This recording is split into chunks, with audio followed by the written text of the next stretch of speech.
Now, here's your hosts, the League Dad, Kevin, Mitchell, and Alistair.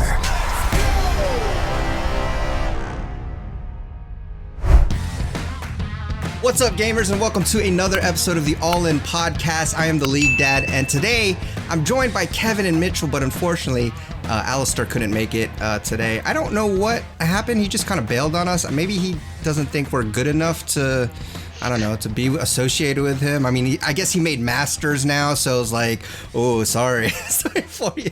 I'm just making all that stuff up, by the way. Alistair's a real nice guy. Truth is, he just couldn't make it today. But I do have Kevin and Mitchell, as always, and we're gonna break down some LCS action today. Not so much, drama per se, but, a lot of stuff happening in the league. I think there was still some pretty good games, and so we're gonna cover all of that stuff. But some of the big wave tops we're gonna hit. First of all, TL and C9 continuing their dominance with wins against solid teams. Team Liquid beating 100 Thieves in a really good game. And then C9 beating EG, which I know EG has been up and down, but they're still a good team. And so Cloud9 coming away with that win. And then we'll talk about the fight for the middle, because we kind of have a clear top and we have some clear bottoms, with TSM and CLG and Dignitas, but then you have this middle pack, and so we'll talk about them, particularly Golden Guardians, FlyQuest, and maybe you throw EG in there, I'm not sure. And then finally, TSM got Shenyi back, and they also replaced Kaido with Takeover, and they got a win. That's right, they did get a win. So we'll dive into that and see, if it was really the roster change or if there's anything else going on. And not just that, but they did get a win against Golden Guardians, who is a solid team. So, guys, what did you think of all the action? And particularly, let's start with Team Liquid. And I want to touch on the Team Liquid 100 Thieves game, because to me, I was watching it, and maybe it's just because I'm a Team Liquid fan now, but I thought that game was hype. Core JJ to me was like the man, and I'll let you guys speak first because I definitely wanted to touch on him. But what did you guys think of that game? What do you guys think of TL going 2-0 yet again? Yeah, they're looking interesting. Obviously, we came off of that with a really hype sentiment, but I actually think they didn't play that great this weekend. Oh, okay. They beat 100 Thieves, and that was definitely their better win. They looked pretty good. Bjergsen racked up a lot of kills, and I think some people were saying that Bjergsen's starting to ramp up. It kind of felt like he was in the right spot most of the time, but I still get this feeling he's like kind of rusty with the mechanics. His movements were a little slow. His casting was like a little suspect. I don't know. It wasn't like perfect Victor gameplay that sometimes I see from really good Victor players. But this team, I mean, they actually beat some days Tryndamere, even though he was ridiculously fed this game, which was pretty exciting. But I gotta say, like, FBI and Abadage, it's not just Abadage who feels like they're really slumping, it's also FBI constantly just out of position and just kind of just dying.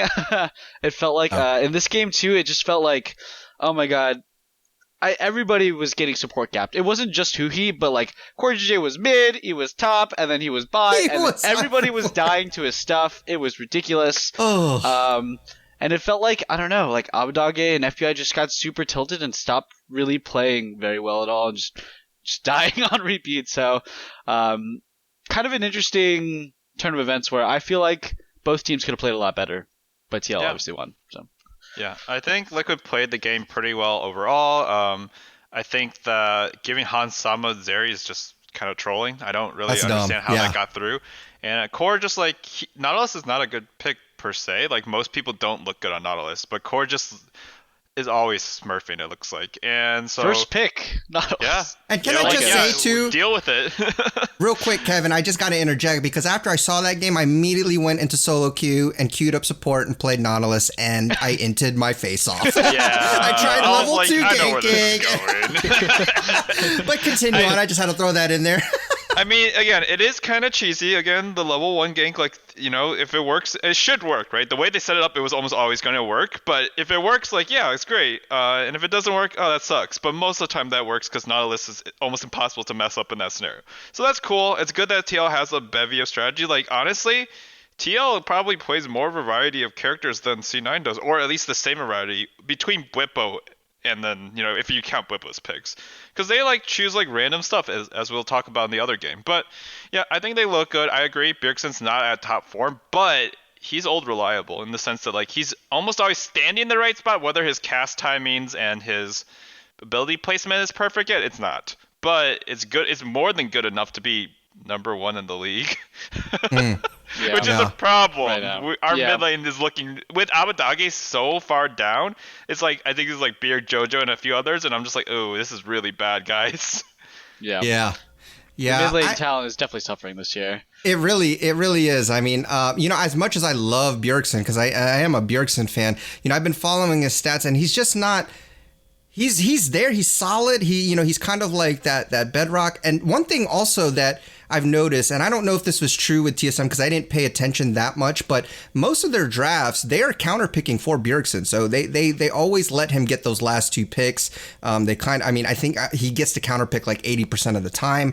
So he kind of, that's huge, right? So they're letting him basically be in a position where he doesn't have to blind pick anything. And so he is good. I have to agree just by my eye test. And, again, stats confirming it. Like, he doesn't look like he's really amazing or anything like that, but he's solid. And I think that's really all you need from him at this point. And I can't complain. He still knows what to do. He's just not executing to the level that we're used to seeing from, his caliber. But I did want to highlight. Go ahead. No, go ahead. He reminds me of Kuro on that like old Rocks Tiger team, or just like, oh yeah, I think it was Rocks Tiger, and was. Essentially like you just have so many stars on your team, and you're like, it's not that he can't carry, but like he's never needed to be. He very rarely is in a position where he needs to drag his team across the finish line, right? And so in that sense, like his stats are going to be lower. Like if you have Hansama on your team, you're not going to have that high of a damage share. So there's stuff like that like kind of confounded a bit. Like when he needed to on that TSM roster in 2020, that was one of the most like single-handed carries in the modern era of NALCS. So like it's probably still there. He's definitely rusty, but it's also confounded by the fact that his team is so good. It's the same reason why Santorin looks good now. It's because his team is so good that his plays make sense. He can play off of them. It's easy to look at as a jungler with a good team. That's just facts. Yeah, I think he'll definitely ramp up because we've seen what he can actually do on a team with 4 wards. He can actually do solo carry games. Oh, he can take five bans and still get Zillion or something at the end. So we know he can get there, but we just have to hope like he can get there in time. Like if TL's going to MSI, right? If they beat C9, like they go to MSI, will we be able to stand up there? Will he be ready then? Right? Will he be ready by Worlds? Like how long does it take? Year of retirement. He said himself it's not going to happen immediately. He's going to take time. I think the question is just how long will it take for him to get back there. And we're watching him improve. It's kind of exciting. It's kind of funny. We're just like, oh, he's like getting back there, Yeah, but not I quite. think for domestic, like there's no worry there. Like there's like you said, there's not a lot of mid talents that are pushing him, anyways. But that is what we want to see is when he gets to MSI or international tournaments. Will he be able to stand out there? And right now it doesn't look like it. And so that's where kind of the worry is. But like you said, he's surrounded by so many good players that he kind of doesn't have to. I'm just hoping that in some way or shape or another, they start to push him in certain ways. But the good thing about Bjergsen is he knows he's not up to form. Like he knows that he's not there yet. And what I love about his mentality is he's always thinking about how like what he needs to improve on, where his weak spots are, and I know he's there, behind the scenes working on it. We found some weak spots this weekend, guys. Immortals game. Oh, that was not good. That was a bit of a weak spot, if I might say. So. I kind of wanted to forget that. So yeah, before we get to that game, I just wanted to point out in that 100 Thieves game, because for those of you who maybe don't really understand why we keep why we keep praising Core JJ for being so good. I just want to briefly run this down because I was so amazed as I was watching it during the 100 Thieves game. Level 2, he roams with Santorin to gank mid at 240. Nobody's expecting a gank at 240. That most people are thinking that they are, most people think junglers are still clearing, but there they were. Okay, then Core places a deep ward in their lane, sees Closer over there, right? Wastes his time. They're doing whatever, and while that's happening, Santorin is taking his Raptors, right? Now here's what's even more mind-boggling. Core knows that now Closer knows that he has been spotted, and so he's going to try to take Santorin's Raptors. Core JJ is already there with a ward and ready to defend him off of that. And like those are the types of plays that man, you just like those are little things, but if you're not watching it and you're not tracking him, like he is doing so much for his team all around the map. And I kind of got to agree with you, Kevin. Even the small sample size, it's clear he is the support MVP. Like there is just nobody that is as good at not just making sure his lane is good, but making sure the whole map is covered for it. And I just don't know how he's there all the time, but it's just amazing. And so I just wanted to briefly spotlight that. Yeah, it's too easy. Not just does the other team, apparently. Yeah. Like, I mean, it's crazy. Oh, wait a minute. We're being joined by surprise guest. Hello, welcome. Ladies and gentlemen, if you are listening to this, we have a guest who just entered the room. His name is Alistair, and he is here to grace us with his presence. We were teasing you, man, because we thought you were, kind of brushing us off because, you're masters now in solo queue. I've been masters for like 5 weeks. I know, but I thought today was the day you finally cut us off. The gap got too big between us. Yeah. How you doing, man? I'm chilling. All right, cool.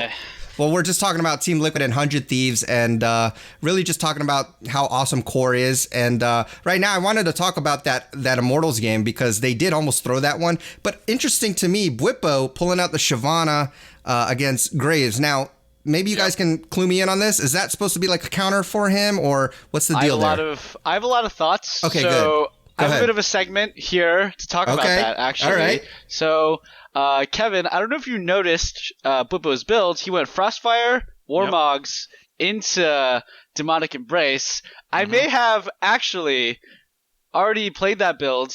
Kevin is aware. I played that in ARAM on Akali, and I play that build all the time in top lane. You do Frostfire into Demonic Embrace. The Warmogs thing was just an extra thing. The reason why it kind of sucks for Shyvana is... well, he went Ghost, so he didn't have Ignite, so he had to take Bramble Vest and stuff.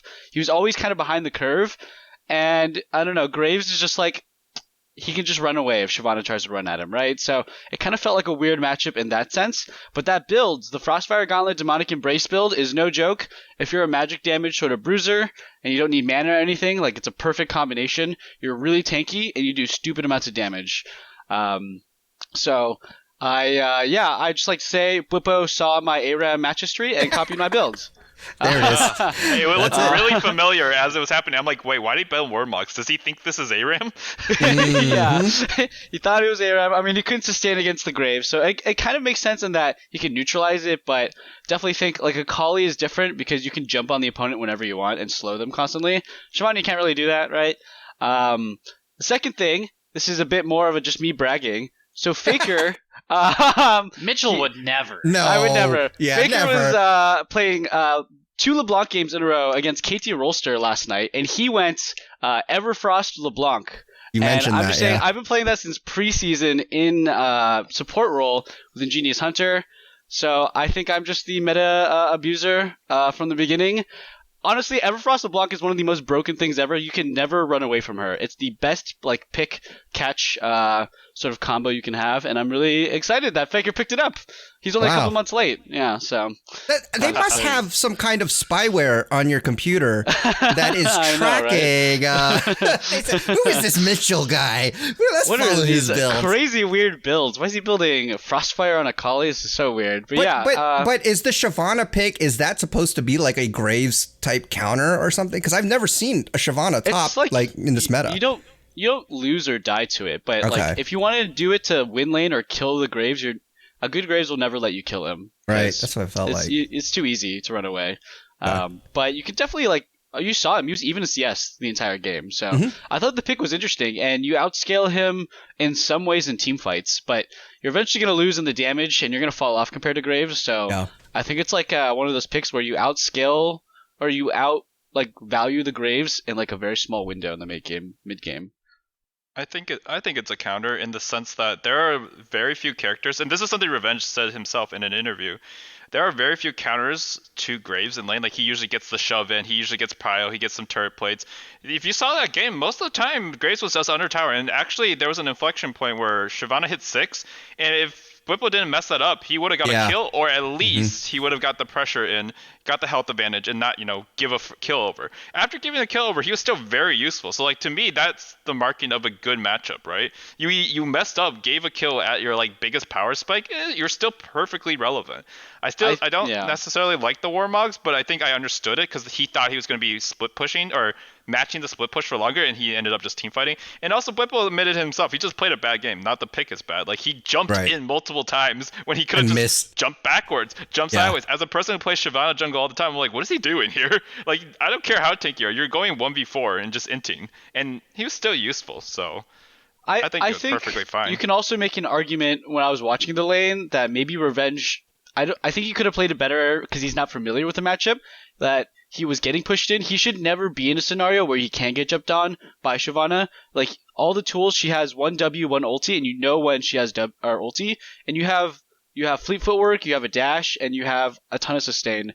I think like it felt like Revenge messed up at a certain point where Bwipo got a shove in and got a free reset when Graves had to hang out and was low in resources, and then Bwipo went for a dive. Still messed it up and died, but it was an interesting matchup. I think it's definitely.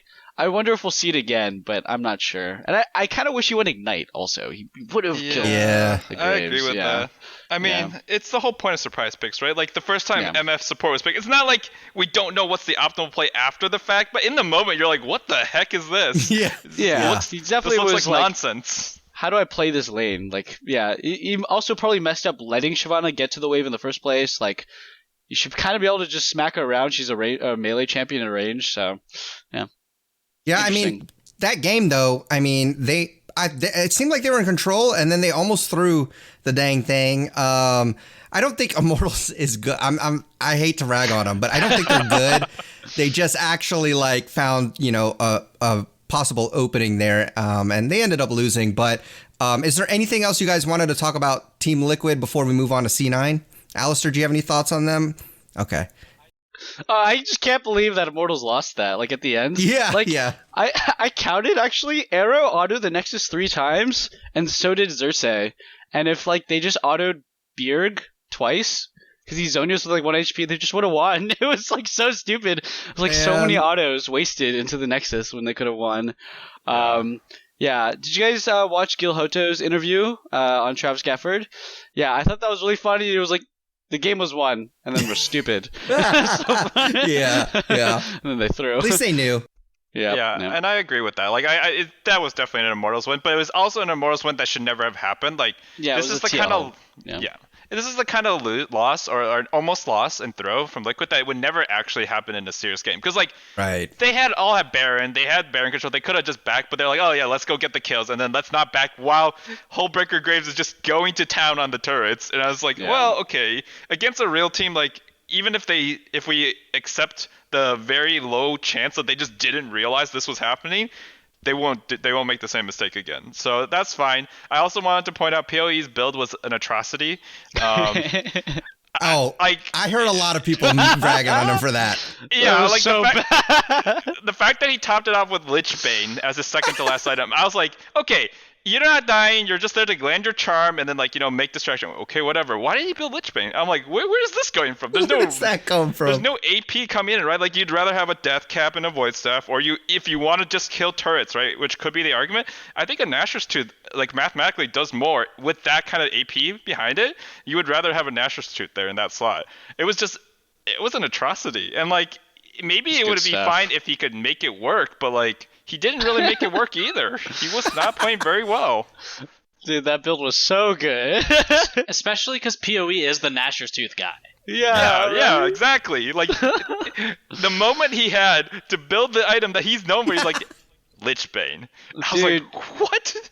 Yeah, Caps going Kraken Slayer Ari would have been more useful that game. Oh gosh, yeah. Did. Guaranteed. That was so awful. Yeah. Oh my goodness. I will say Revenge has been playing pretty well. Yeah, he has. Good plays. By himself. He's been playing pretty well, regardless of his team. And Arrow is better than Wild Turtle outside of that last play. Yeah. Revenge is not going the way of Viper, happily. Luckily, he's showing up even when his team is floundering. So, that's exciting. Okay, Korean boot cool. camp maybe paid off. Maybe. Well, maybe. You never know. He's still got a lot of upside potential, and it definitely looks like that team is still continuing to try to build around him.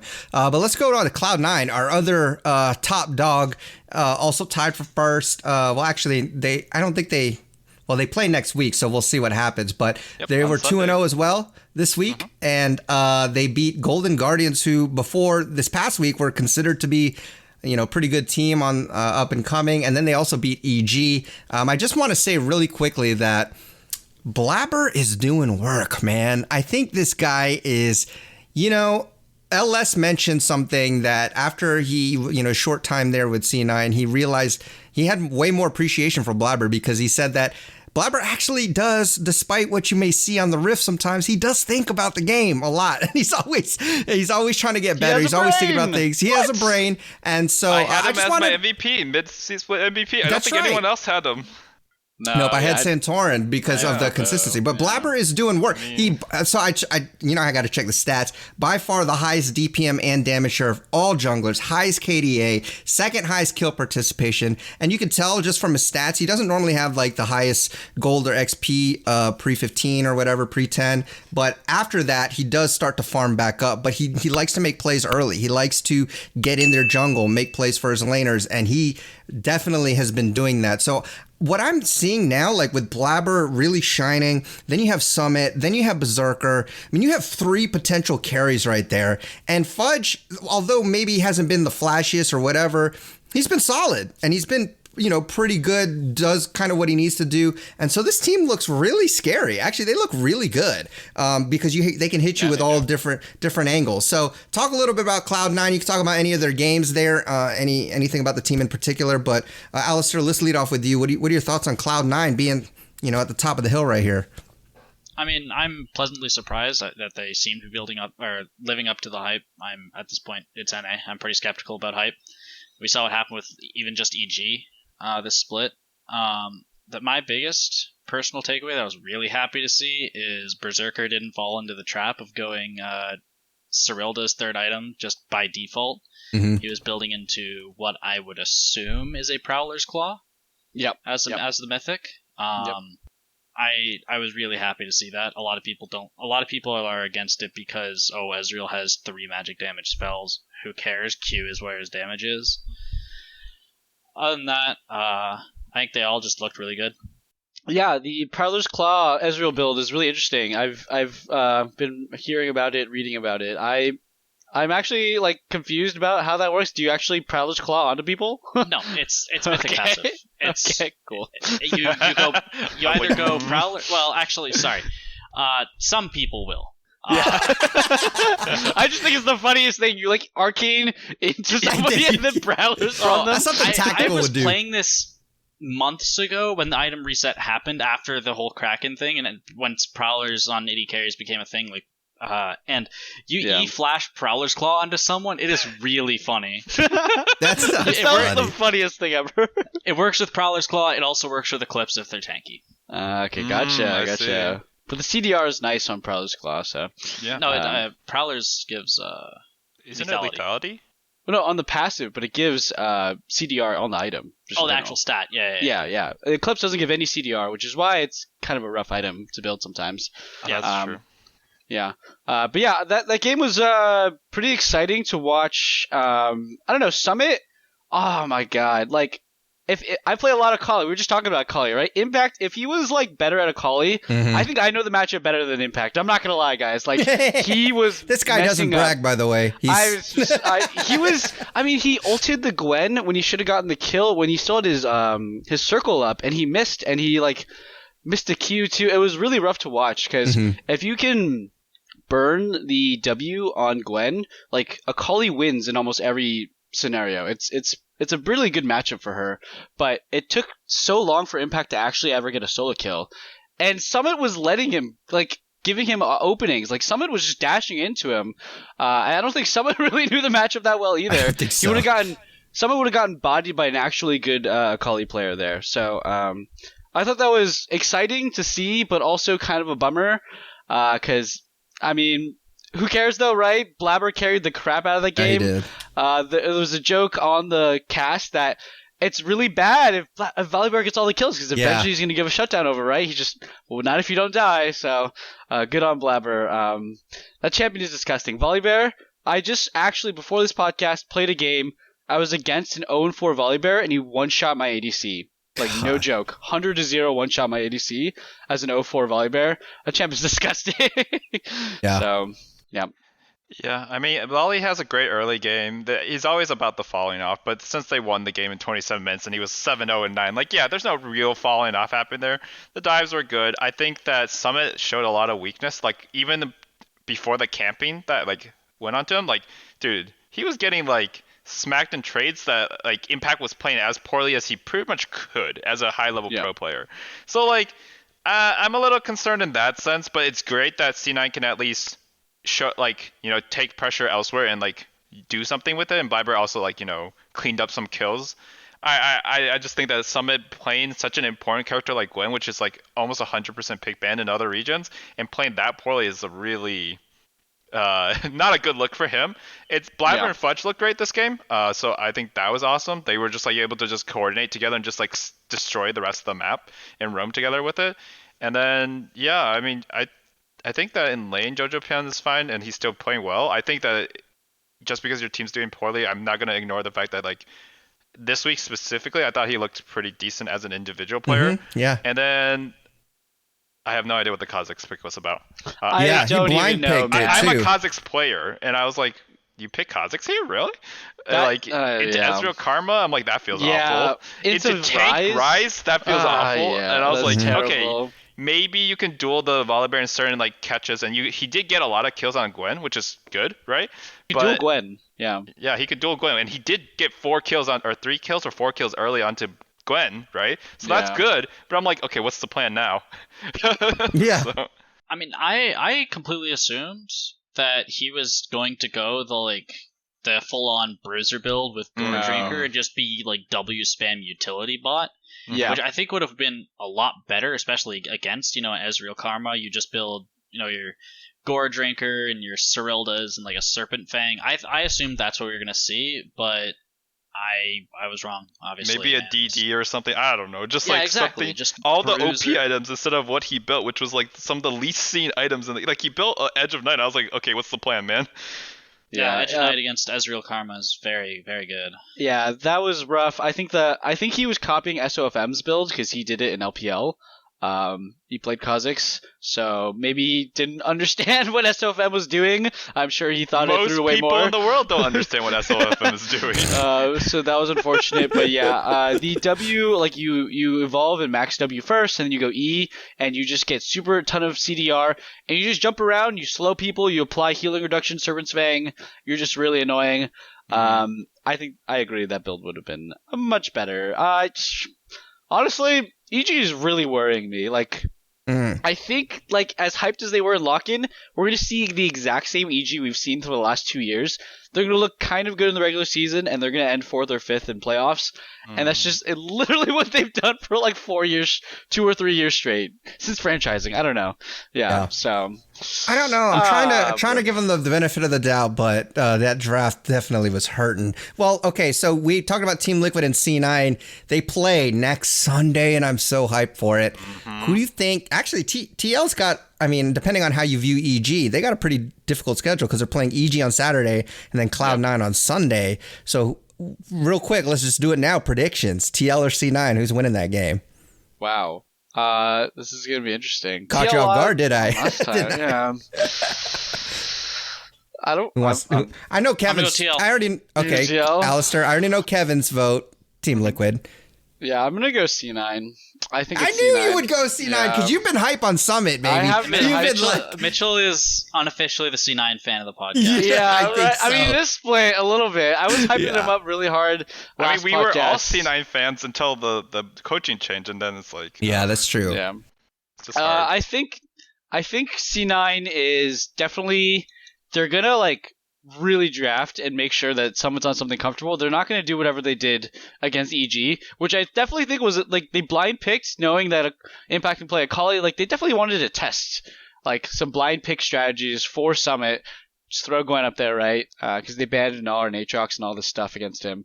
I think they're just gonna give Summit whatever he wants. And give him the best possible stuff. If he doesn't lose lane, or if he wins lane against Bwipo, like I think C9 can have a really good shot at taking him down. But it's going to be all about the top lane. As I think the bot lane will be pretty impactful, but I think whoever can carry from top lane, Bwipo or Summit, is going to have massive repercussions for the game. Doesn't matter though, because Core's going to be a top lane. He'll be up there anyway, so he'll Core make Bwipo win that. definitely gap win some, and that's kind of scary. So we'll see how that goes.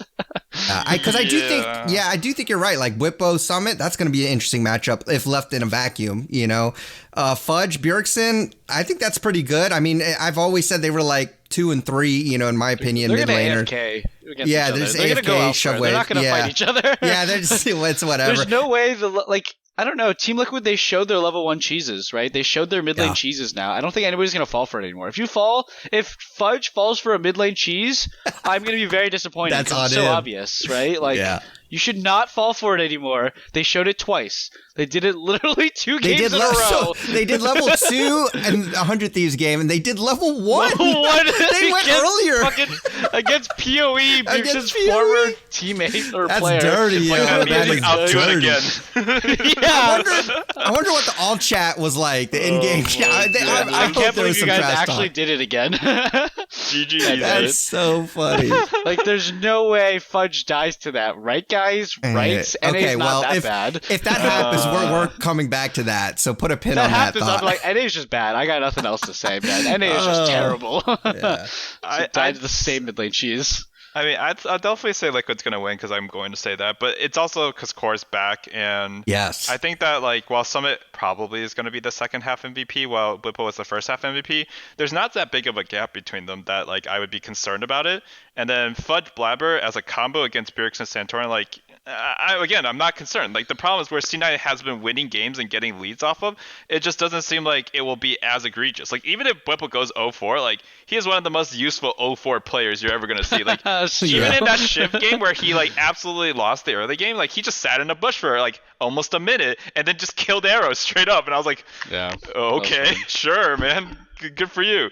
So I think that C9's in trouble. The only thing is that Core still needs to ramp up. Yes, he's been smurfing, but he really has been stressed out over his green card and hasn't played he's played 6 matches or 7 the whole split. So somewhere around there, yeah.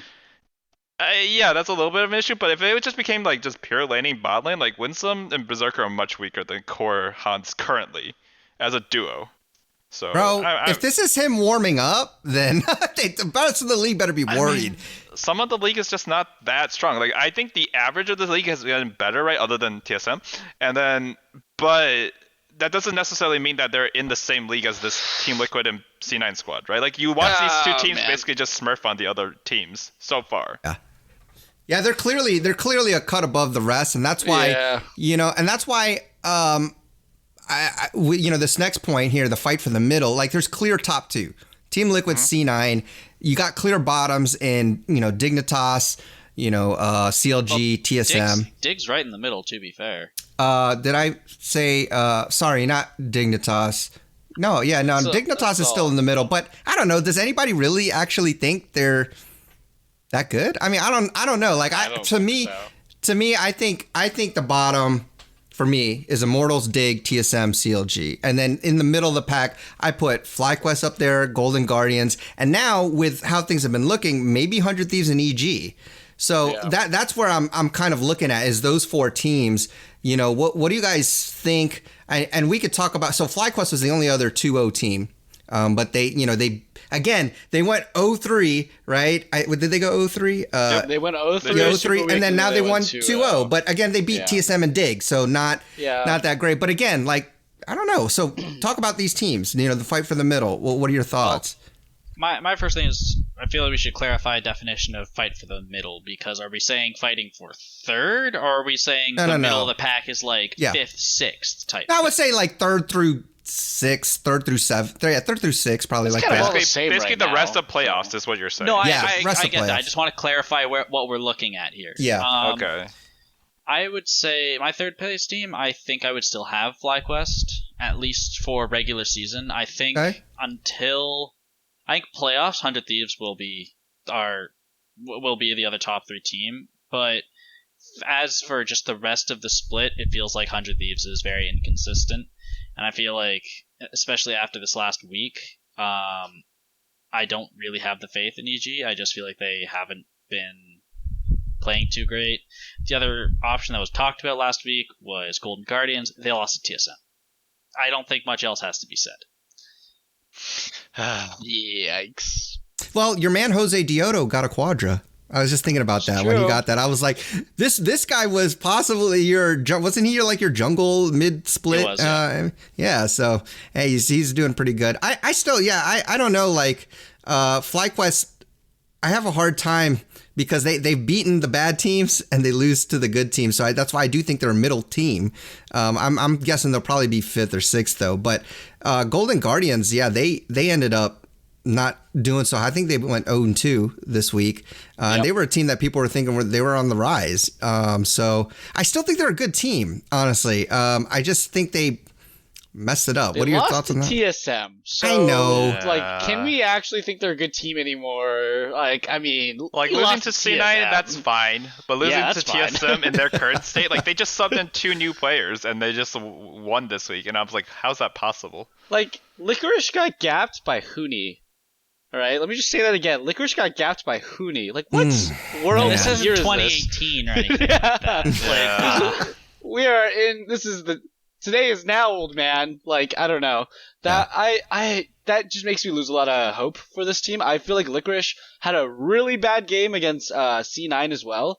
Against Summit, he had a really close 1v1 where he dashed into a minion wave as Graves and just got himself killed for no reason. It was the worst 1v1 ever. He also flashed at like a pretty inopportune timing and just lost the 1v1 and was flashless. Yeah. That was an unlucky flash. He flashed right into the boulder. Yeah, that was bad. So we want to have hope for Licorice, right? But like, I feel like Golden Guardians would be better if they just had a really stable top laner instead of someone who is so coin flippy like Licorice. Yeah, well, he just needs to cut his hair, honestly. Yeah, he needs to stop going for coin flips against the best top laners, right? He keeps wanting to outplay them, but like, I don't know. They have a really good bot lane. And their mid laner is also kind of flippy. They're just a very coin flippy team, right? But their bot lane's good, their jungler's good, their mid laner's all right, their top laner. I guess my question is, when I say fighting for the middle, so I'm thinking, can FlyQuest, can Golden Guardians, can they beat 100 Thieves and EG? Can they take their spot? Because I think we all kind of have the top 4: Team Liquid, C9, 100 Thieves, EG. So that's kind of the question here. Does Golden Guardians and FlyQuest, teams that have kind of been having good weeks, not so good weeks, and on their roster, we weren't really thinking much about them, but can they beat 100 Thieves and EG, who on paper have great teams, but also have been kind of wishy-washy? Like, in the end, I think it just sucks, man. Oh my goodness. It's pretty bad, but all of our teams are so wishy-washy. Yeah. Hey, I will say this year though, if you look across the regions, like every region has been playing like this. Like, there are some of the worst games and best, but some of the worst games you've ever seen in LEC. Even T1, who's like undefeated 14-0, has had some really sketchy early games. And I'm like, that's true. Ooh.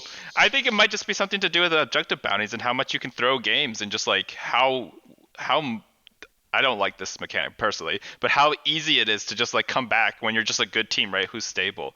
And what I think 100 Things of their current form, like I think EG could come back because I see the flashes of like, hey, this is like a good team, and like if inspired and like everyone could get on the same page, yeah, they could be good. Abadage looks like he has checked out of the game. Like, he is not in the top 6 of mid laners in the league. He might be lower. Takeover might have been at least better last week, right? God. And he was on the 10th place academy team. Like, I'm not trying to flame Takeover. He looked good, I think. I think he did a very respectable job just subbing in. But like, 100 Thieves has like no life in it right now. If FBI and Abadage are slumping, what do you do with that team, right? Closer, I mean, I guess technically Closer could carry, but he hasn't done so. Someday on Tryndamere. I would probably favor FlyQuest over them, and then I'd probably give Golden Guardians like a 55-45 in a best of 5 at this point, right? We still have 2 weeks left. One is a super week, so they could come back. 100 Thieves usually comes back in playoffs, right? We don't want to forget that. But Abadage is like, he's looking worse than the people he replaced. Mm-hmm. I mean, it's also super weird because I think we've pretty much identified it's FlyQuest, 100 Thieves, and EG, right? they have a FlyQuest lost to EG, who lost to 100 Thieves, who lost to FlyQuest. Yeah. The circle. So it's like the circle of suck. It's really hard to determine. Circle of suck. Oh no.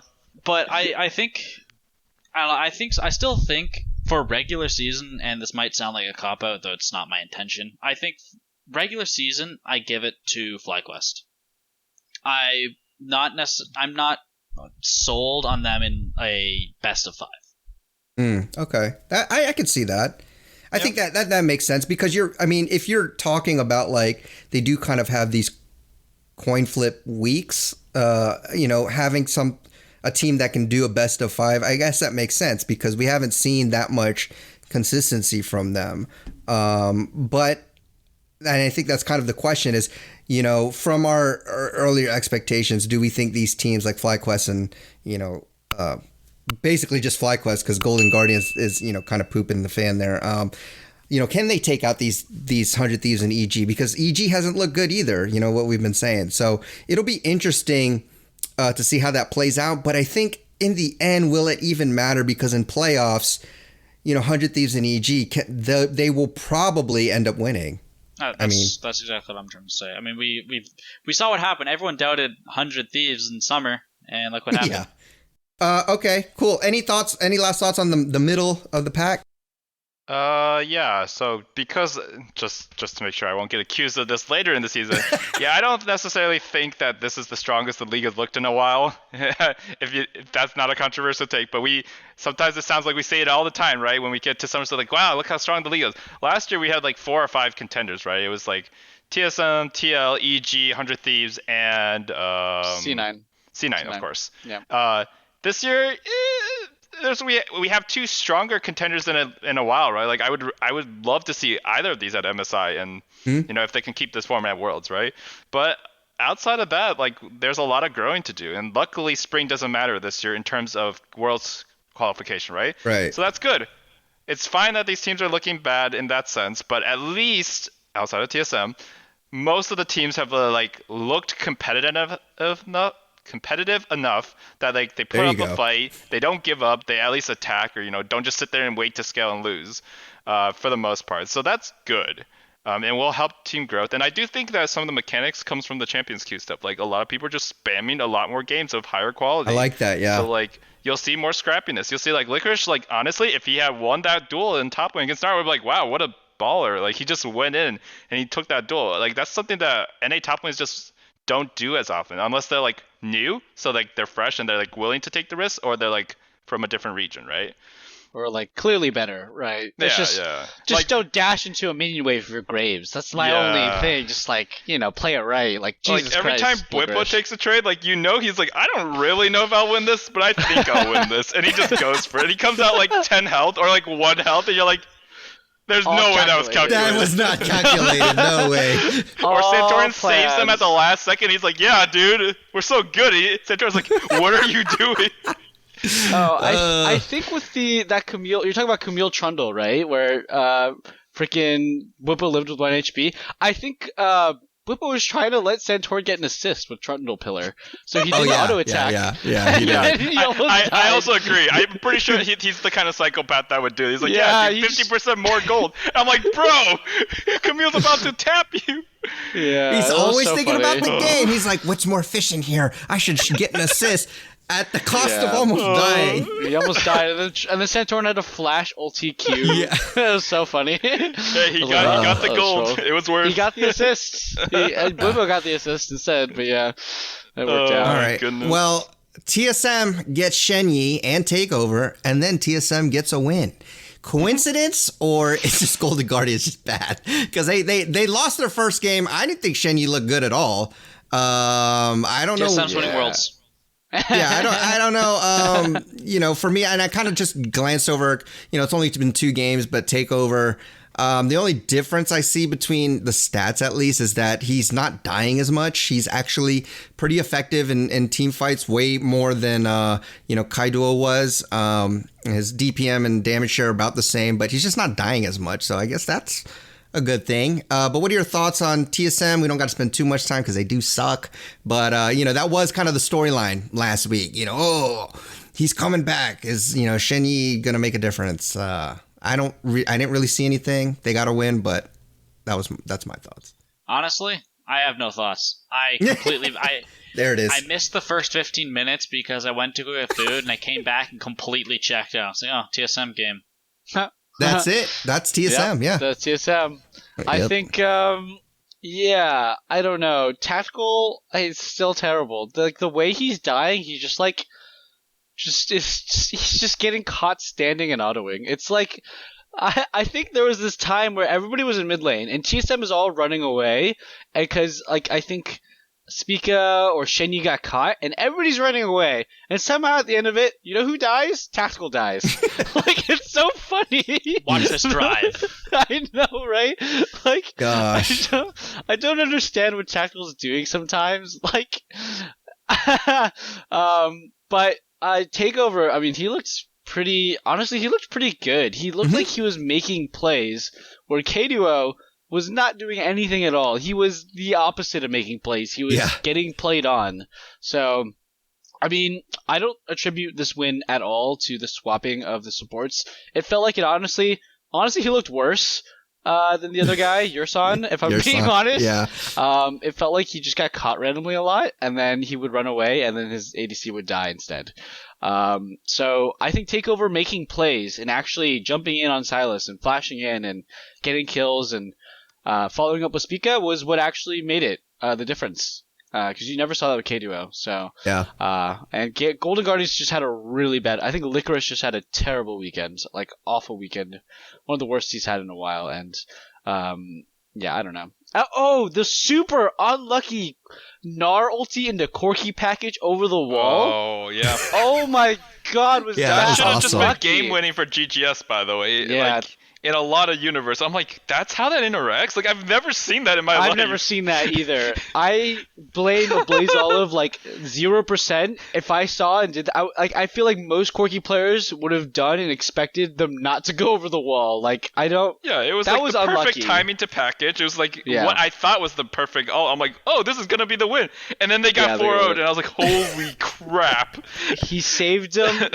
A Blaze Olive actually saved 3 TSM members from an executing Jinx rocket. They would have all gotten wiped, instantly gotten the dragon and the Baron and won the game. But instead TSM wins because they honestly got so lucky. Yes, that was safety. That's the kind of moment where everyone sees it oh, that's how it works. Okay, I'm never doing that. Yeah. I also wanted to point out Spica completely into Shenyi in game 1 as well. He was just randomly deep in the enemy red side jungle, and then Shenyi's like, what are you doing here? And then they both die, and I'm like, what are you doing, Spica? He was playing, I think he was playing Rek'Sai that game too, so he can see when things are coming towards it. And I'm like, bro, what is this?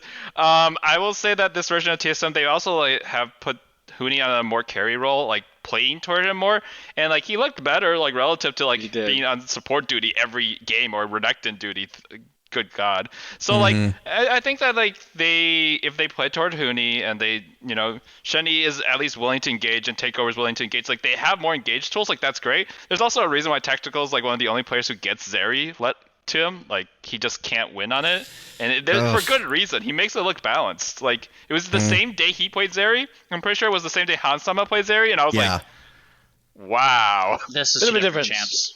Yeah, Liquid might lose some of those games if they had a Tactical on Zeri, despite how much better their team is, right? So I don't know. It's kind of crazy that out of all the laners, Huni might actually be the one you want to play through, because mid lanes suck. Tactical's not really doing well. I would go through Takeover. Takeover, I mean, he had one weekend in a absolute dumpster fire of a roster, and he kind of carried game 2 against Golden Guardians. To be fair, he got lucky that a Blaze Olive, basically TSM and Blaze Olive never left, right? He got really lucky, but I don't know. I think Takeover is... He was interesting. I felt to be fair, he's also playing against a Blaze Olive, who he's played against in Academy for years.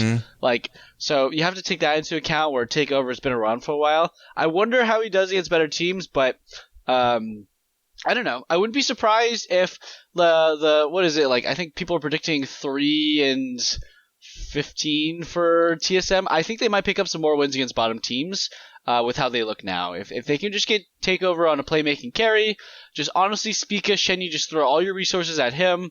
They can take some games off of some lower teams, play some broken champions like Silas, Akali. You'll do some good stuff on TSM for the rest of the year. Yeah, and honestly, just because the spotlight was on Shenyi, at least for me, since he was a story coming back in. I wanted to see how he does, and it just looks so disjointed still. And I have seen a few games of him in Champions Queue, like with his comms. And a lot of times he's always making calls. And I can get a sense sometimes that the other players are like, I don't know if that's really a good move, because he's always trying to do something.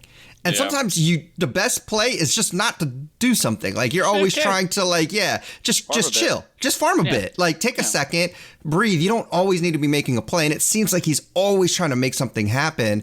And I think there's a difference between he was kind of calling out how we like this farm it up style. I don't think it's necessarily that. I think he's just needs to learn to take his foot off the gas a little bit, and maybe that will come with time, and hopefully they can get that together, because right now it just doesn't seem like they're on the same page. And I don't know that Spica, being in their jungle, I don't know whose call that was or whatever, but it did not look good. So definitely I think a lot of work to okay.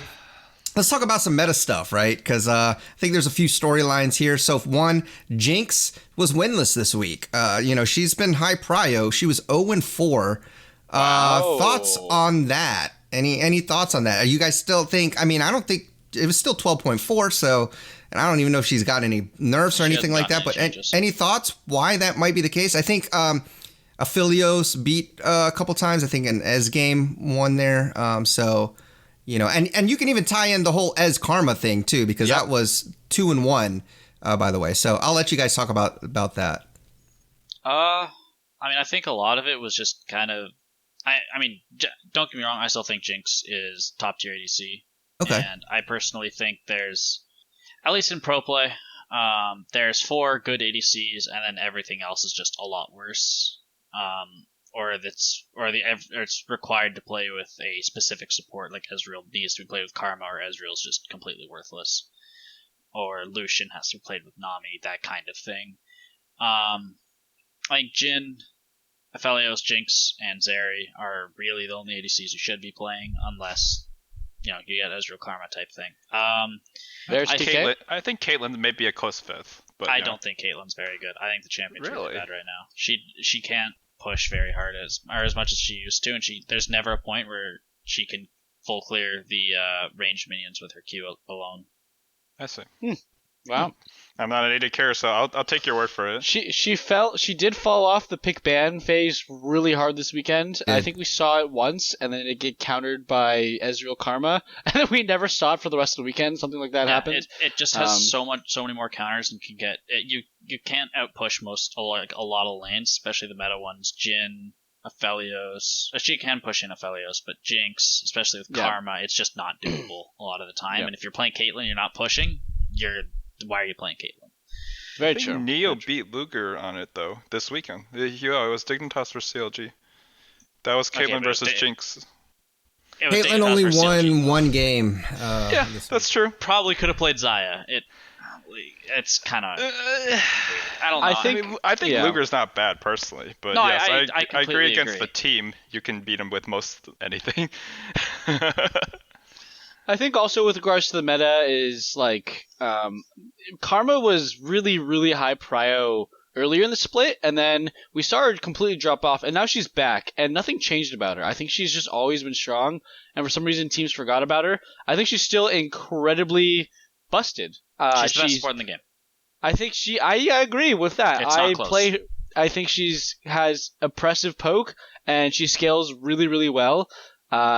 I think compared to other supports who have really game-changing ultis, her thing is she has mantra E's every 12 seconds or something ridiculous in the mid and late game.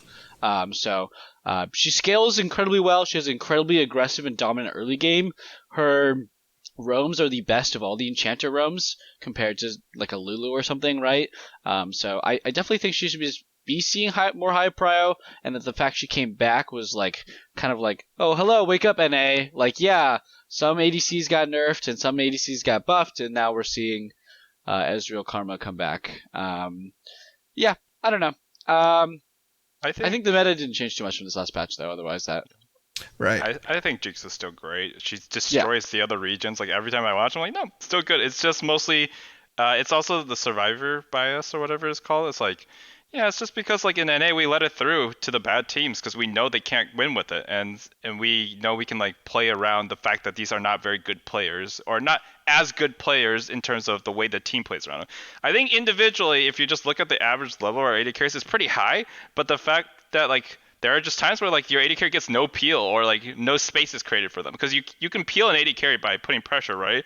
Like, you know, where you put a bunch of like dive characters and then Jinx just has a bunch of room to play. But for NA, it's like sometimes you just forget about your AD carry. Like your 5-0 Jinx gets killed by Camille, summits Camille and lock it, and I'm like, how is this possible? Like that. Rip Danny. yeah, exactly. Or that 8-0 TSM game where they lost, and I'm like, how is this possible? How do you forget?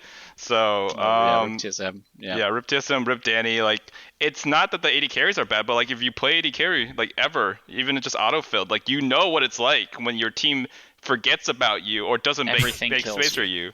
Right, everything kills you. Yeah. Especially if you build Kraken Slayer into a bunch of dive characters, and I'm like, well, okay, I mean, I don't know what to tell you. Like, Kraken's very good, but I think Gale is better in some of the situations that these Jinxes were playing Kraken and just getting absolutely blown up. Maybe at the end of the day, you just have to build Kraken to do any kind of damage. I don't know, but in my mind, Gale was a better choice in a lot of the games that Kraken was getting destroyed by. Is there a reason why it's Ez and Karma? Because we did see that combo a lot. I think it's because the meta is very mid-game oriented, and because of Ezreal's notoriously weak laning phase, and Karma basically makes it so it doesn't matter who you're playing, you're going to win lane not phase. Too bad, yeah. So it just gives Ezreal a free lane. It's the same thing Gotcha. with Zeri Karma. Like, sure, I mean, obviously there's the interaction with the shield, which is super good, but both those champs have very good mid games and very bad early games, and Karma just gives them free laning phase to get to that point where it's really hard to punish them. Also, I think it's the Ezreal like massive mid game spike, but it's like a lot of the ADCs before they hit, they get like one item and they're really strong. Like Jinx can be pretty potent with one item, right? But then they get two items and they're like kind of just okay. It's really three items where they're like, I can like 1v9 a game. And Ezreal is just, as soon as he finishes his first item, every item after that is like a pretty solid spike. And you have a lot of burst. It's not really sustained damage, right? Like you can get close to like comboing somebody and half their health is gone, like for most champions. So it's definitely that mid game spike. And he's just good into like, I don't know, immobile ADCs, right? You just snipe them. You don't interact with them, right? You don't have to trade autos. So if you see a Jinx or a Felios or a Caitlyn, right? They just cannot interact with Ezreal in the mid game. He just pokes you from far away. So it's going to be always one of those champions that hangs out in pro play because of how interactive his poke can be. And traditionally, like as Karma makes Ez into a good early game character in the sense that like he gets all this space to just throw the Qs out. Like they have to respect the Karma spacing. Like he doesn't have to worry about anything. He can just free fire, and it's not like in a lot of matchups traditionally, like if you have a bad support and you're playing Ezreal, like let's say you have Nautilus or something. And you can't push back, like you're just gonna get pushed to tower. Where are you gonna Q? You have to Q the last hit, and you're just kind of a glorified like you're just kind of a glorified AD carry or a caster bot, not an AD carry in that sense. But Karma's just like can get shove, can get them low, can make them pressure so that they can't just look. You have two skill shots to look out for, and the slow can also set up your Q. It's just like, or the bind can, the W tether can set up your Q. It's like as everything Ezreal wants, including safety. It's such a hard lane to gank too. It's like impossible to That's gank true. that crap. Yeah. It's so annoying. Yeah. Wouldn't I've been wanna seeing go it in there. solo queue. I will say, do we have any other takes? Because I think we should talk about this patch that's coming because it should drop this weekend. It's pretty big. I had a take, yeah, go and ahead. then I think so does Leak Dad, right? Oh, okay. Mine's quick one is LCS Finals was announced in Texas. There's going to be an audience. When are we going to get an audience in the studio? How can we fill a giant stadium full of people? And that's not a risk. But the studio, we can't even get like socially distanced, like one for every three no seats. Sense. Like I'm like, what's going on? I would guess it's probably just different states' laws. I don't know how politics LA work doesn't here. have restrictions over it. LA hosted the Super Bowl.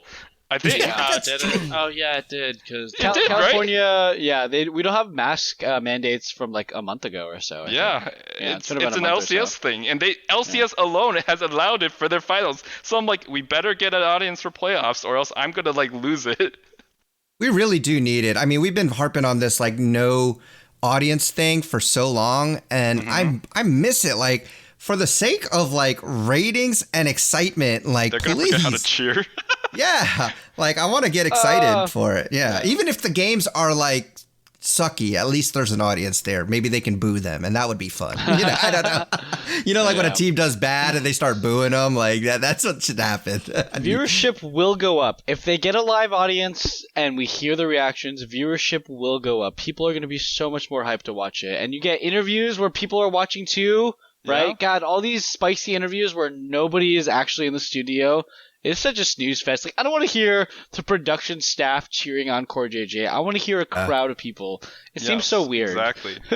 and then we'll really get to see also, like, we've been talking about this, but a lot of these players have never played in front of crowds. Like, will it affect? Yeah. Like, maybe they start it. Maybe that's why they don't want to start it. Maybe they think it'll affect the split somehow. So maybe just throw them in on playoffs, right? That's good. Don't get them used to it. Oh, The yeah, that's finals, true. yeah, I we was can have an gonna say- audience, right? Yeah. No, you know, I was thinking maybe they're just waiting for next split, but you're right. I'm like, they're gonna do it in playoffs. I wasn't gonna like, bring makes it up no sense. until they announced Yeah. that there would be an audience for the No, finals, and I was they're like, just expecting it's what's going to be this Cloud9 and nonsense? TL. Yeah, but I mean, I'm pretty sure Berserker's never played in front of an audience. He's only played in Challengers Korea, right? Like, there's a very real chance that we used to talk about this, like, this like mindset or this like thing that veterans and pro players have that we haven't in ages. That the live audience effect, the being in the finals moment, doesn't matter how good you've been in regular season or in solo queue or scrims. What are you doing when you're in front of thousands of people cheering you on, right? Yeah. Yelling. Exactly. So, I mean, I still think very of different. I hate to bring this up because it was a bad moment for him, but I still think of like the Jensen, like no Zanya's, no like you see him shaking, and it's because the pressure of thousands of people watching you is like unreal. And like, I know it was a bad moment for him, but that's the kind of energy and intensity that you want from a sport, right? Even if it is on a computer screen, like I want that so bad. And I do think it's going to affect people. We talked about Double Lift says that was a big reason why he didn't feel like playing anymore. There's just no crowd, no energy to feed off of. So definitely think it's a good. affect C9 probably disproportionately compared to TL, at least in a final situation. Oh, yeah. Like Berserker, Winsome, even like Blaber's kind of infamous for like not having great playoffs, especially in summer. Especially in summer, but even spring, it's like sometimes he's a little sketchy. Like he just doesn't dominate. Like he does his regular season. Spring is always like this. Like we've done the Song of Nades every season he's been a pro. Well, like he's so good. The one split they won, right, in spring with Perks, there was no crowds, right? And then they would always be following to Team Liquid or somebody before finals or at finals. And yeah, I think it's going to be a big deal. Like, Berserker and Winsome are going to be the big ones. Right? Hansama, J, they've been there a long time, right? Doesn't matter how much better Winsome and Berserker get the split, they could be the best bot lane going into finals. But, I mean, if they're crapping their pants in front of thousands of people, it's not going to matter. I mean, Fudge hasn't even done it in North America, at least, either. Yeah, that's true too. He's been to Worlds at least, though. He's at OPL and everything, so he's at least been on a real World stage before. Yeah, it's weird. He's not a rookie, guys. As weird as it sounds. I forgot he went to Worlds. That's my bad. Yeah, he did go to Worlds. There was a bit of a crowd there. But, for the viewers, if you've ever had like a Clash teammate who's like really good normally in norms and stuff, and he just absolutely tilts when he gets to the finals of Clash or semis, imagine that. But there are people there booing you or cheering the other team, right? And this is your first time, and it's in person, and you're kind of like introverted, you know? You got a camera right there. You have a camera right there. You know everybody's watching you. It's not just thousands of people there. It's like the millions of people who will watch it through their computers, through their phones, and then who will watch it in VODs later. It is terrifying, man. Imagine if that Perks flash over the wall where he W's the Renekton, W's the pink ward. Like, imagine if that had an audience, dude. It would be cracking up. And like Perks would take it well, probably, right? But imagine most people. That's awful. Oh god, I miss Perks. Honestly, he's been doing great, as in he's been also hilarious in LEC too. His team is just the absolute meme, but I do miss Perk. He's been good. His team has been a meme. Alfari's been kind of on and off. Absolute meme. Yeah. Yeah. But oh my goodness, the flash stun, the ward, the LeBlanc W back. Never to get himself forget. We killed. had an honor. Never It would have forget. been one of the greatest group stage games of all time, by the way. That Or would've been play-in. so What's good. it, play-ins? Group stage, one of the two. It would have been Yeah. one of the best international games of all time, just because of the roller coaster of emotions. Never forget. Okay, let's talk about the patch notes. Alistair, you want to give us a brief rundown of what we might see in pro play? Sure. I would say my first mildly hot take. We're gonna see Seraphine. I think she's a good answer into Karma as well. Especially with the buffs, it's gonna help a lot. Even Gwen early nerfs- Pardon? Even early game? Like, Seraphine's notorious for having a weaker laning phase, right? In bot lane? Isn't Karma gonna just dumpster her? Probably, but she matches mid game, or is even better in mid game. I see. I could see that. Mastery, I don't think that's going to be relevant, to be honest. I don't think we're seeing enchanters anymore, guys. We've been seeing Nautilus and Leona and Tom Kench almost every game now. We haven't seen Renata. Yeah, but Sarah, Renata's terrible. Other regions have played Renata, though. Yeah. Okay. LEC played it. I don't think we're seeing enchanters anymore, guys. I think that was a small window of like we're seeing a bunch of Yeah. enchanters, and we might see the occasional Lulu Karma with Ezreal and stuff, but like it's gonna be Nautilus, Leona, Tom Kench, Thresh every game now. We're back there. We're back, guys. Gwen and Xin Zhao both got nerfed. I honestly don't know how much it's going to change because I don't Gwen think is dead. Gwen is really the is 50 rough. range really that matter that It's much. pretty big. Really big. She's still okay. So if you blind pick her, you're trolling. You can still pick her into a good chunk of melee matchups, but any range matchup is super screwed, and a lot of her hard matchups are super screwed. So Yeah, her win rate dropped, but like I think she's the second lowest win rate in the game now. Good. Good. I agree. Well, Good. you mentioned ranged matchups. Hullbreaker for ranged champs like Graves got hard. Oh, yeah. God. Thank God. I don't know why they didn't nerf it for everyone because that item is completely disgusting and should not exist in the game. Death's Dance didn't get nerfed as well, which I'm pretty salty about. Death's Dance is disgusting. Yeah, this is really broken. So that'll be a hit to Gnar, right? Gnar is a big hit to the ranged Sean Hullbreaker nerf. Graves. Yep. Gnar, Sean Graves. I think Gnar and Graves definitely are going to. I think they're gonna stop building it. Maybe Gnar might still build it, but I think Graves will definitely stop building it. He's got so many good first items. I didn't even think Hullbreaker was that good on him. It just helped him not int, I guess. But Does Hullbreaker get full stats when he goes into Mega Gnar? yeah, it will. Yeah, now it will. Yeah. Okay. Post nerf, it'll give him. So something I learned today when I was playing ARAM is Jace gets full stats from DD even in range form because he's just considered a melee, I guess. And I was like, what the heck? That's That gotta be a doesn't bug. sound right. Yeah, because I was in That's gotta cannon be a form and I bug, was looking yeah. at my DD and it said 30 and I'm like, really? And then like I got attacked and I'm like, I'm taking no damage, so I guess it's working. Interesting. Yeah, so I don't know how Dar is treated, but I assume be a it's bug. different because it's not a form change. It's more of a alt, and then I don't know. Well, with other form changes in the past, I don't know. You could build like Tiamat on Nidalee, and it would only work in our melee form. So the interactions are there. They might just be a bug, or maybe they probably change their stance. Maybe it's just visually, and in my mind, 10% damage reduction is a lot more than I thought it was. Last big one, Samira.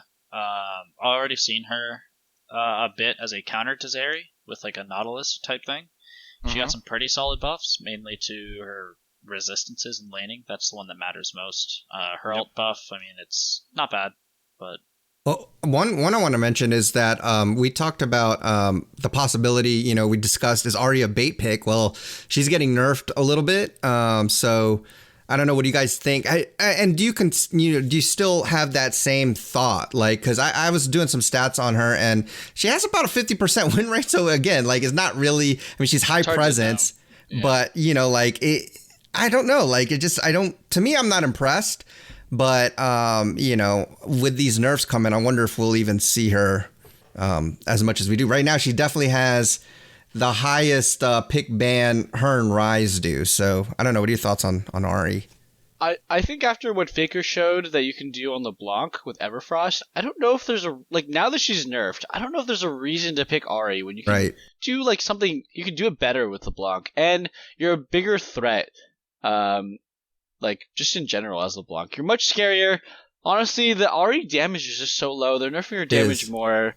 I was never convinced she was that good. I always knew she was pretty solid, but yeah, I don't really have faith that Ahri will be meta anymore. It's a new patch.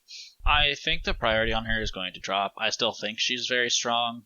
I will say the W nerf is very relevant because the move on Ahri right now is you take W level 1, you just walk at someone, chunk them for a quarter of their HP with Electrocute.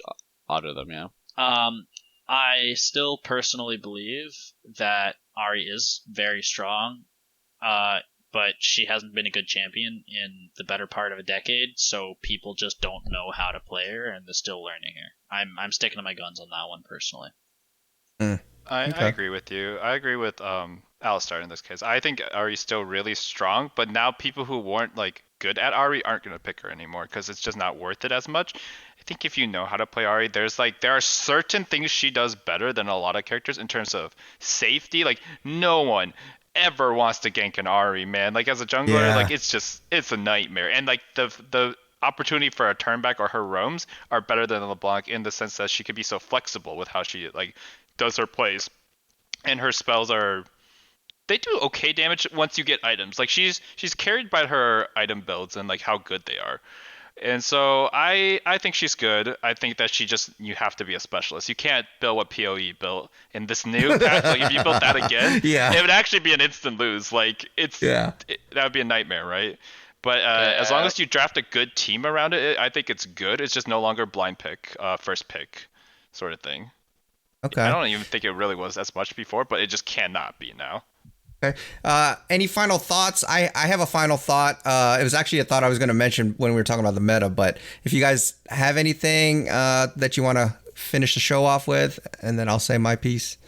I want NA to play better, honestly. I think that's good. Suck. I was watching almost all the games this weekend, and I was just like, oh my god, some teams are so troll.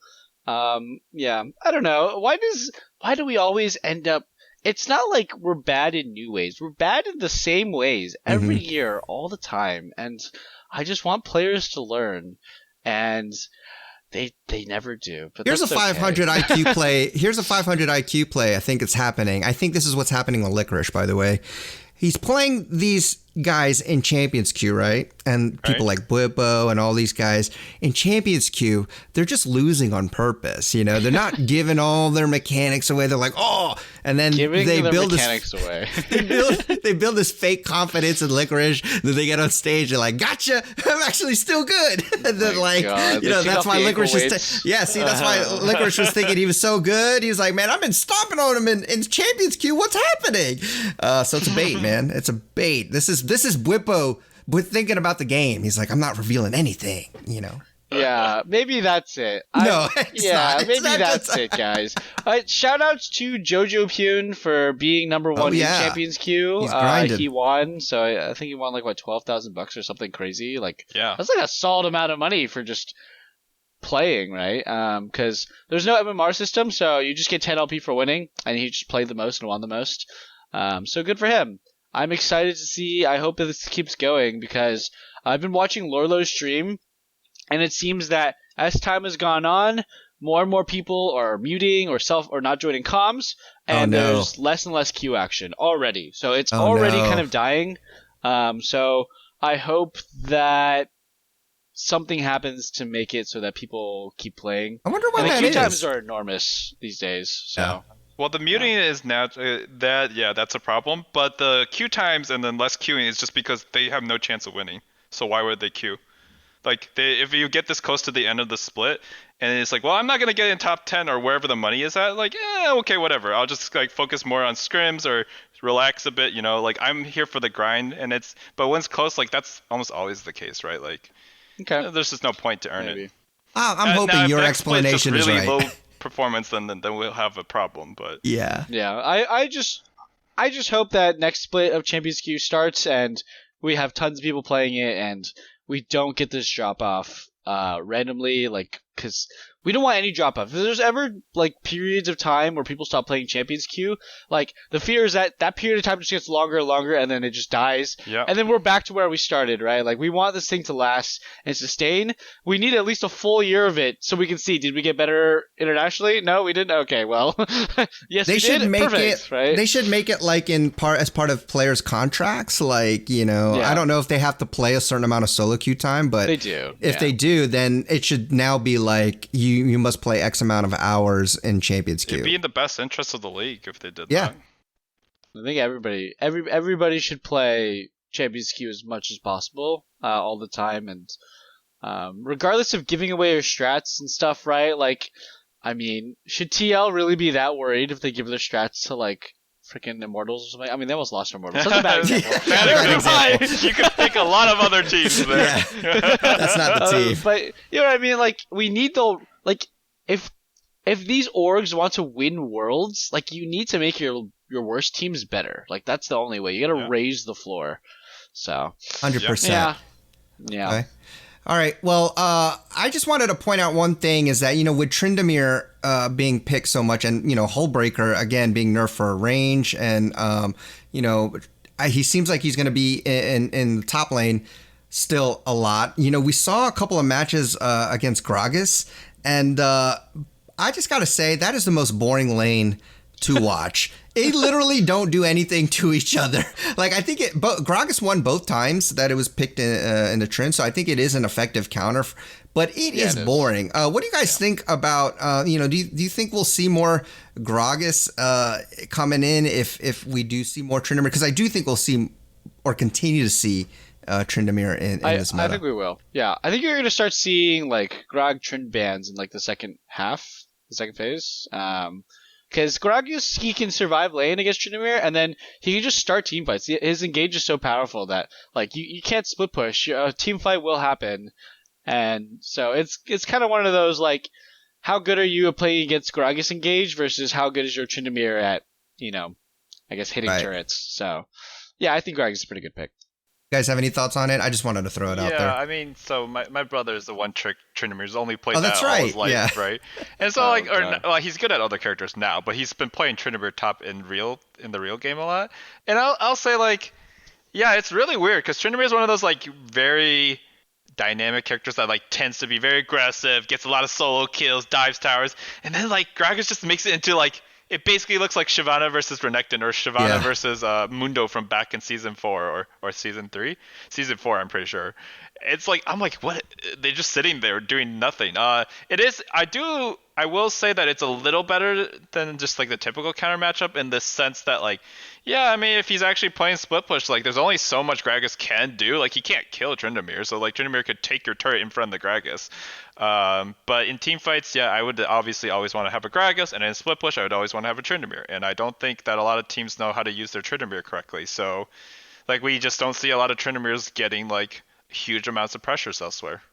It's honestly, split push strategies, even when played well, they don't always seem worth it. Just with how powerful Dragon and Baron is, I almost never feel like having a great split pusher, which so many split pushers have terrible laning phases early on, right? Like, I think Tryndamere can win some laning phases, but like, for him to be an actual split push threat, it takes a long time, and the amount of time that freaking 50 CS Gragas, Scion, whatever champion could go down to drag and secure that, I almost feel like split pushing is just like barely worth it these days. Like, also, people, if you're not Team Liquid, your macros should be better, right? Like, you can actually stop the split push threat, and I don't know. I just think it's kind of sad. I wish it was more viable, but I do think like just playing for dragons and team fighting is just like such a no-brainer these days that split pushing is like, I mean, the Tryndamere ends up joining the dragon fight anyways. All the time. But so that's like, what I'm saying. They're not playing it correctly. It's not necessarily the Tryndameres is the problem. It's like, why are you grouping it with like... because you're like 6-0 on Impact, and then he's team fighting. They don't want to lose the dragon. And it makes sense because they know that the dragon, even with a crazy split push threat, if they have the comp to neutralize it, the dragon is worth more than your split push threat. I think that's what people feel in the game, and that might even be true when you go and analyze it. That's what I feel watching it. I'm like, I really don't care about the split push Tryndamere at all. I got Dragon, I'm about to get Soul, and then I get Baron, and then you took my Nexus or my inhib turret, and I'm just gonna ace your team under their turrets because I don't care because I have Death Dance. I don't know. Yeah. I feel like I just don't care about a split push Tryndamere. If I have good enough macro and good enough engage, I really don't care. So I don't know. I think that's what teams are going for right now too. The Gragas just seems conceptually so much stronger than a split push Tryndamere. Yeah, like I said, it won both games, and it does make a lot of sense. Okay. Yeah. Cool. Any other closing thoughts before we wrap it up? All right. Well, Alistair, I'm glad you got to join us, man. Thanks for popping in. It's good to have the whole gang here. But as always, want to thank Kevin, Mitchell, and Alistair for always sharing their wise insights. But until next time, everybody, enjoy your climb on the Rift. Try not to be too toxic. And we'll see you all on the next episode. Peace.